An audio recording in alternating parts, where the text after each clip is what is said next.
क्या आपने कभी सोचा है कि हमारे घरों और इमारतों में दीवारों और दरवाजों के अलावा भी कुछ होता है? एक छिपा हुआ नक्शा, एक एनर्जी का ब्लूप्रिंट। चलिए आज इसी अदृश्य दुनिया की परतें खोलते हैं। तो जब हमें कोई आर्किटेक्ट एक फ्लोर प्लान देता है, हम सोचते हैं बस यही है पूरा नक्शा। पर क्या सच में वो पूरी कहानी है? क्या हो अगर उस ब्लूप्रिंट में कुछ बहुत जरूरी चीजें छुपी हुई हो? असल में हर बिल्डिंग की एक अदृश्य परत होती है, एक एनर्जी वाला ब्लूप्रिंट।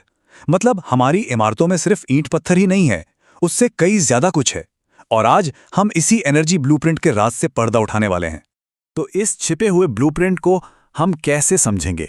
ये रहा हमारा रोड मैप। हम जानेंगे कि ये क्या है, इसे कैसे बनाते हैं और आज के मॉडर्न घरों में इसकी क्या चुनौतियां हैं। चलिए सबसे पहले ये समझते हैं कि आखिर ये एनर्जी मैप होता क्या है और इसे पढ़ते कैसे हैं। यहीं पर एंट्री होती है एक कमाल की टेक्निक की, जिसे कहते हैं वास्तु ग्रिडिंग। तो वास्तु ग्रिडिंग है क्या ये चीज? सीधे शब्दों में कहें तो ये एक तरीका है जिससे किसी भी आर्किटेक्ट के नॉर्मल से मैप को एक वास्तु मैप में बदला जाता है। और ऐसा क्यों करते हैं? ताकि हम सिर्फ दिशाओं का ही नहीं बल्कि 45 अलग अलग एनर्जी फील्ड्स का भी पता लगा सकें। जी हाँ, 45। और हर एक फील्ड हमारी जिंदगी के किसी न किसी हिस्से से जुड़ा होता है। इसको ऐसे समझ सकते हैं, आर्किटेक्ट का मैप मानो किसी बिल्डिंग का शरीर हो। दीवारें, कमरे, दरवाजे सब दिखता है।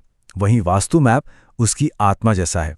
ये उस जगह के एनर्जी लेआउट को दिखाता है और कई बार तो हमारी जिंदगी में चल रही परेशानियों की जड़ तक पहुंचने में भी मदद कर सकता है। अब इस पूरी प्रोसेस का जो सबसे जरूरी और सच कहूं तो सबसे मुश्किल स्टेप है, वो है बिल्डिंग का बिल्कुल सटीक सेंटर यानी केंद्र ढूंढना। यहीं से सब कुछ शुरू होता है।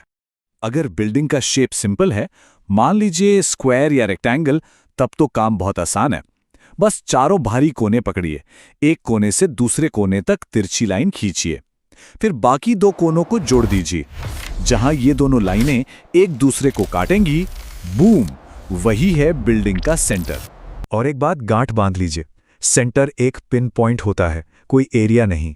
यह सुनने में छोटी सी बात लग सकती है, पर यकीन मानिए पूरे ग्रिडिंग प्रोसेस की एक्यूरेसी इसी एक पॉइंट पर टिकी होती है। ठीक है, स्क्वायर और रेक्टेंगल तो समझ आ गया, पर जरा सोचिए आजकल के घर कहाँ होते हैं इतने सिंपल। उनमें तो कई कटआउट्स होते हैं, अजीब अजीब एक्सटेंशंस होते हैं। तो ऐसी टेढ़ी मेढ़ी बिल्डिंग का सेंटर कैसे निकालेंगे? ये है असली चैलेंज। तो ऐसी कॉम्प्लेक्स शेप्स के लिए एक बड़ा मजेदार नियम है, 50% रूल। नियम ये कहता है कि अगर बिल्डिंग में कोई हिस्सा कटा हुआ है और वो हिस्सा पूरी काल्पनिक शेप का 50% से कम है तो उसे इग्नोर कर दो, और अगर 50% से ज्यादा है तो उसे कैलकुलेशन में शामिल कर लो। यही लॉजिक बाहर निकले हुए हिस्सों यानी एक्सटेंशंस पर भी लगता है। लेकिन रुकिए, कहानी में एक ट्विस्ट है। इस 50% रूल के भी कुछ अपवाद हैं। सबसे बड़ा नियम यह है कि बिल्डिंग का सेंटर कभी भी बिल्डिंग के स्ट्रक्चर से बाहर नहीं हो सकता। अगर 50% रूल लगाने से सेंटर बाहर जा रहा है तो उस रूल को भूल जाना पड़ता है। ऐसे में बिल्डिंग को अलग अलग हिस्सों में बांटकर देखना पड़ता है, जिससे एक नहीं बल्कि कई सेंटर बन सकते हैं। ओके, तो सेंटर ढूंढने का मुश्किल काम तो हमने समझ लिया। अब सवाल यह है कि इस एनर्जी मैप को बनाने के लिए हमें चाहिए क्या? मतलब टूल्स क्या लगेंगे? वैसे तो लिस्ट छोटी है, पर उसमें एक टूल हीरो है। ये देखिए, हमारे tools, pencil, sharpener, eraser, scale, सब कुछ बहुत बेसिक लग रहा है ना? पर इस लिस्ट का असली स्टार है शक्ति चक्र। ये कोई मामूली कंपास नहीं है, बल्कि एक खास तौर पर डिजाइन किया गया टूल है जिससे एनर्जी फील्ड्स को बिल्कुल सटीक तरीके से मैप किया जाता है। तो चलिए अब आते हैं सबसे रोमांचक हिस्से पर, वो फाइनल स्टेप जहां ये अदृश्य एनर्जी ब्लूप्रिंट हमारी आंखों के सामने आएगा। सारी तैयारी, सारी मेहनत, सब कुछ अब रंग लाने वाला है। सबसे पहले है सेटअप। यहां एक्यूरेसी ही सब कुछ है। अपने बिल्डिंग मैप को किसी फ्लैट सरफेस पर रखिए, फिर जो तरीके हमने डिस्कस किए उनसे सेंटर का पता लगाइए। अब सेंटर से नॉर्थ की तरफ एक सीधी लाइन खींचिए।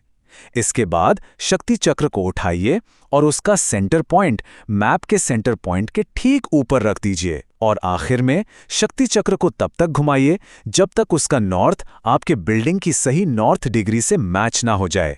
सेटअप हो गया, बढ़िया। अब बारी है प्लॉटिंग की। शक्ति चक्र पर आपको 16 दिशाओं के लिए लाइनें दिखेंगी। बस हर लाइन की सीध में बिल्डिंग के बाहरी किनारे पर एक छोटा सा डॉट, एक निशान लगा दीजिए। ये प्रोसेस तब तक करते रहिए जब तक सभी 16 दिशाओं के लिए निशान न लग जाएं। और अब जादू देखने का समय। धीरे से शक्ति चक्र को मैप से हटाइए। अब जो सेंटर पॉइंट था, वहां से हर डॉट से होती हुई एक सीधी लाइन मैप के किनारे तक खींचिए। और बस, आपका मैप अब 16 बिल्कुल सटीक जोन में बढ़ चुका है। वो छिपा हुआ एनर्जी ब्लूप्रिंट अब आपके सामने है। तो हमने ये तो देख लिया कि ये प्राचीन तकनीक काम कैसे करती है, पर एक बड़ा सवाल अब भी बाकी है। आज के इस मॉडर्न आर्किटेक्चर के ज़माने में, जहां डिज़ाइन इतने कॉम्प्लेक्स हो गए हैं, ये ग्रिडिंग कितनी प्रैक्टिकल है? आजकल की सोच क्या है? मेरा घर पड़ोसी के घर से ज्यादा सुंदर दिखना चाहिए। ये जो होड़ है, जो कंपटीशन है, यही उन डिजाइन्स को जन्म देती है जो वास्तु ग्रिडिंग जैसे सिद्धांतों के लिए एक चुनौती बन जाते हैं। और बात सीधी सी है, आर्किटेक्चरल डिज़ाइन जितने ज़्यादा अनोखे और कॉम्प्लेक्स होते जाएंगे, जितने ज़्यादा उसमें कट्स और एक्सटेंशंस होंगे, मैनुअल ग्रिडिंग का काम उतना ही मुश्किल, बल्कि कई गुना ज़्यादा मुश्किल होता जाएगा। तो आखिर में ये एक बड़ा सवाल हमारे सामने खड़ा होता है, क्या ये प्राचीन ज्ञान जो स्पेस की एनर्जी को समझने पर आधारित है, आज की मॉडर्न डिज़ाइन वाली सोच के साथ कदम से कदम मिलाकर चल सकता है, या फिर खूबसूरती के इस दौड़ में हम उस अदृश्य ब्लूप्रिंट को कहीं पीछे छोड़ते जा रहे हैं?